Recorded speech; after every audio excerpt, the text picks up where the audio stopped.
بسم الله الرحمن الرحيم. الحمد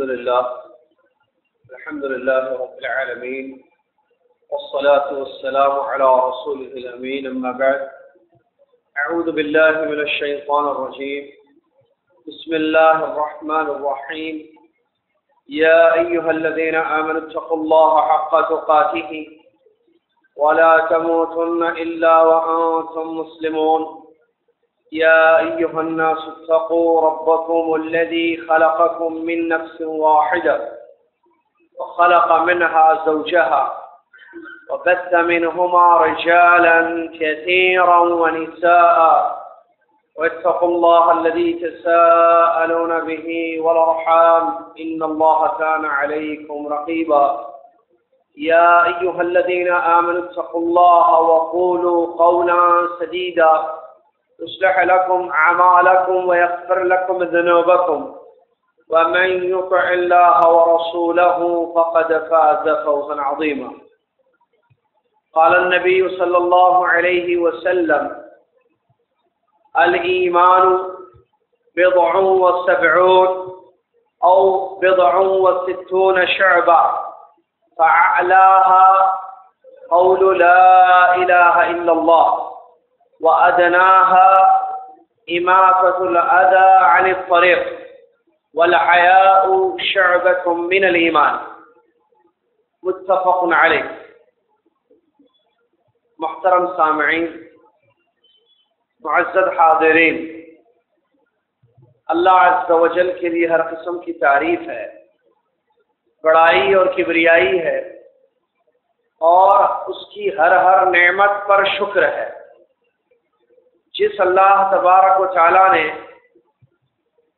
ہم لوگوں کو دنیا میں ایک مقصد کے لیے پیدا کیا اور اس مقصد کو بتانے کے لیے، اس مقصد کی طرف دعوت دینے کے لیے ہر قوم و ملت میں اپنے ایک پیغمبر اور رسول کو مبعوث کیا تاکہ بندوں پر حجت قائم ہو جائے. آسمان سے اس نے کتابوں کا نزول فرمایا تاکہ لوگوں پر اتمام حجت ہو جائے. سبحان اللہ و بحمدہ سبحان اللہ العظیم. اس کے بعد بے انتہا درود و سلام ہو اللہ کے آخری نبی امام الانبیاء محمد الرسول اللہ صلی اللہ علیہ وسلم کی ذات گرامی پر، جنہوں نے اپنی امت کو توحید کی دعوت دی، اللہ کی عبادت کی طرف بلایا اور عبادت کا طریقہ انہیں سکھایا، اور اس بات کا پابند کیا کہ عبادتیں خالص اللہ کی جائیں اور طریقہ میرا اپنایا جائے. اللہم صلی علی محمد وعلی آل محمد کما صلیت علی ابراہیم وعلی آل ابراہیم انک حمید مجید. اللهم بارك على محمد وعلى آل محمد كما باركت على إبراهيم وعلى آل إبراهيم إنك حميد مجيد. اس حمد اور صلاۃ کے بعد آج کا یہ درس انشاءاللہ جو 15 جون 2014 یہاں پر منعقد ہے، یہ درس توحید ہے، اور اس درس میں انشاءاللہ ایک بڑی عظیم حدیث کی تشریح آپ کی خدمت میں پیش کی جا رہی ہے. ضرورت اس بات کی ہے کہ آپ اپنی توجہ کو قائم رکھیں اور غور سے ایک ایک بات کو سماعت فرمائیں تاکہ بات سمجھنے میں آسانی ہو. غور سے سنیں گے تو سمجھ پائیں گے، اور اگر غور سے نہیں سنیں گے تو پھر حدیث کو سمجھنا مشکل ہوگا. شیطان ابلیس بنی آدم کا شروع سے دشمن ہے. وہ نہیں چاہتا کہ ہم توحید پر قائم رہیں. توحید سے ہٹانے کی وہ ہر ممکن کوشش کرتا. جمعہ کا خطبہ چل رہا ہو یا کوئی درس ہو رہا ہو یا کوئی توحید کی بات بتائی جا رہی ہو، تو وہاں وہ آپ کو غافل کرنے کی ہر ممکن کوشش کرے گا، چاہے نیند لا کر یا کسی اور چیز میں آپ کے دماغ کو مصروف کرتے ہوئے۔ تو ہم کو چاہیے کہ ہم شیطان سے اپنے آپ کو دور رکھیں اور اپنی توجہ کو قائم رکھیں۔ میں نے جو حدیث آپ کی خدمت میں پڑھی، اللہ کے نبی علیہ السلام نے اس حدیث میں بیان فرمایا، ایمان کی 70 سے زیادہ یا 60 سے زیادہ شاخیں ہیں۔ سب سے اونچی شاخ لا الہ الا اللہ کا اقرار ہے، اور سب سے ادنا شاخ راستے سے تکلیف دہ چیز کو ہٹانا ہے، اور شرم و حیا ایمان کا ایک حصہ ہے۔ یہ ہے حدیث انشاءاللہ۔ اس حدیث میں اللہ کے نبی علیہ السلام نے سب سے پہلا لفظ جو استعمال کیا وہ ہے ایمان۔ ایمان کے بارے میں اس حدیث میں بیان کیا گیا کہ ایمان کی 70 سے زیادہ شاخیں یا اجزاء ہیں، شعبے ہیں۔ سب سے اونچا درجہ، سب سے اونچی شاخ لا الہ الا اللہ کا اقرار ہے، اور سب سے ادنا راستے سے تکلیف دہ چیز کو ہٹانا ہے، اور حیا، شرم، یہ ایمان کا ایک حصہ ہے۔ اب آئیے اس حدیث کی تشریح ہم سنتے ہیں۔ سب سے پہلی بات ایمان، اور دیکھیے سمجھ کر اٹھنا ہے انشاءاللہ۔ آدھا گھنٹے کا درس ہوگا جیسے کہ بتایا گیا ہے، آدھا گھنٹہ پورا غور سے سننا ہے، اس کے بعد آپ یہاں سے تشریف لے جا سکتے ہیں اور اپنے دیگر دنیاوی حلال کاموں میں اپنے آپ کو مصروف رکھ سکتے ہیں، لیکن آدھا گھنٹہ پورا غور سے سننا ضروری ہے، یہ شرط ہے، سمجھ لیجیے، غور سے ہوگی۔ پہلی بات ایمان۔ ایمان کس کو کہتے ہیں؟ کیا مطلب ایمان؟ اور دوسری بات، ایمان اور اسلام کیا دونوں کا ایک ہی مطلب ہے یا دونوں میں فرق ہے؟ تیسری بات، ایمان کے ارکان کیا ہیں؟ اس کے بعد بقیہ حدیث کی تشریح۔ ایمان عربی لفظ ہے اور عربی زبان میں تصدیق کے معنی میں استعمال کیا جاتا ہے۔ ایمان کا معنی عربی زبان میں، عربک ڈکشنری میں تصدیق، یقین کرنا، اور عربی زبان کے اس معنی میں ایمان قرآن کی ایک آیت میں استعمال ہوا۔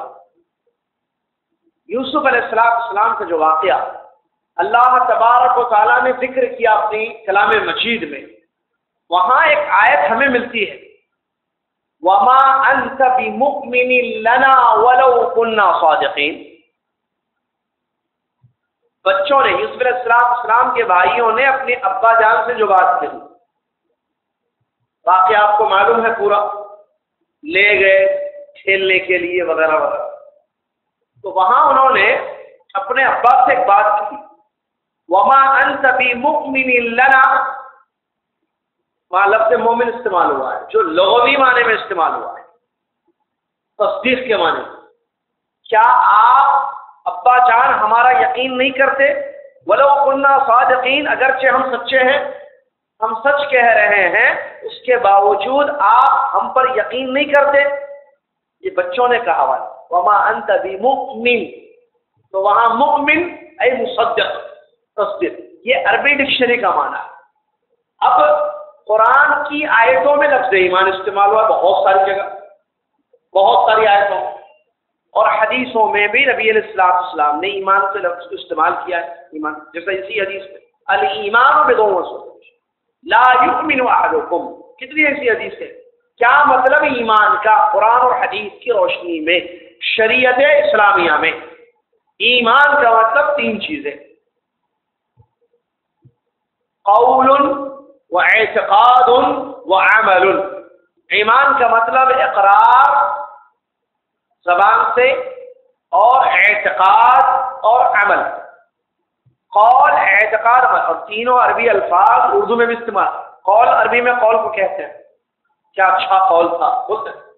قول یعنی بات زبان سے جو نکالتے ہیں۔ ایمان کا مطلب تین چیزیں، قول یعنی اقرار، بات، نطق، زبان سے جو الفاظ نکالے جاتے ہیں۔ نمبر 2 اعتقاد۔ اعتقاد کہاں ہوتا ہے؟ دل، جس کو دل سے یقین بھی کہا گیا۔ نمبر 3 عمل۔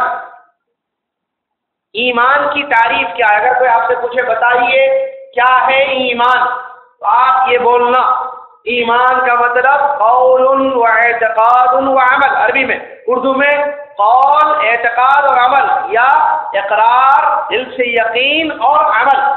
آپ کا جواب بالکل صحیح ہے، آپ مستحق ہیں انعام کے۔ اگر آپ نے یہ کہا کہ ایمان کا مطلب قول ہے، غلط جواب، جیسا کہ بعض فرقوں کا اعتقاد ہے۔ بعض فرقوں جو گمراہ فرقے دین اسلام میں آئے، بہت سارے فرقے آئے، صحابہ رضی اللہ عنہم اجمعین کے فہم اور ان کے منہج، ان کے طریقے کو چھوڑنے کی وجہ سے بگاڑ پیدا ہوا اور بہت سارے دین میں فرقے آئے۔ جہمیہ آئے، معتزلہ آئے، یہ نام ہے فرقوں کے نیم، جہمیہ، معتزلہ، اشاعرہ، ماتوریدیہ، قدریہ، یہ سب فرقے گمراہ فرقے جو دین سے ہٹ گئے۔ تو کسی نے کہا کہ ایمان صرف اقرار کا نام، تو یہ جواب غلط ہے۔ یہ اہل سنت الجماعت کا عقیدہ نہیں ہے، جو اصلی اہل سنت الجماعت کتاب و سنت کی روشنی میں یہ جواب غلط ہے کہ ایمان صرف اقرار کا نام نہیں ہے، بلکہ ایمان 3 چیزوں کو کہتے ہیں: اقرار، یقین اور عمل۔ اقرار، یقین اور اقرار زبان سے، قول جس کو کہا، یقین دل سے، اور عمل زبان سے بھی، دل سے بھی، اعضاء جسمانی سے۔ قول بھی عمل ہے یا نہیں ہے؟ زبان سے بولنا عمل ہے یا نہیں ہے؟ عمل ہے۔ اور دل میں یقین پیدا کرنا، اعتقاد کرنا، یہ دل کا عمل ہے۔ کیا یہ دل کے بھی کام ہیں، دل کے اعمال ہیں۔ جیسے ڈرنا، اللہ سے ڈرنا ہے، عمل ہے یا نہیں ہے ڈرنا؟ یہ کہاں ہوتا ہے؟ یہ ہاتھ میں، پیر میں، کان میں، یا زبان میں، یا دل میں؟ دل۔ تو یہ دل کا عمل ہے ڈر اور خوف۔ اسی طریقے سے امید ہے، اللہ سے محبت کرنا ہے، اللہ کی ذات پر توکل کرنا ہے، یہ سب کس کا عمل ہے؟ دل کا۔ تو دل کا بھی عمل ہوتا ہے، یہ بتانا مقصود۔ تو ایمان کس کو کہتے ہیں؟ زبان سے اقرار، دل سے یقین، اور عمل سب سے، زبان سے، دل سے، ہاتھ پیر، یہ تینوں چیزیں مل کر ایمان۔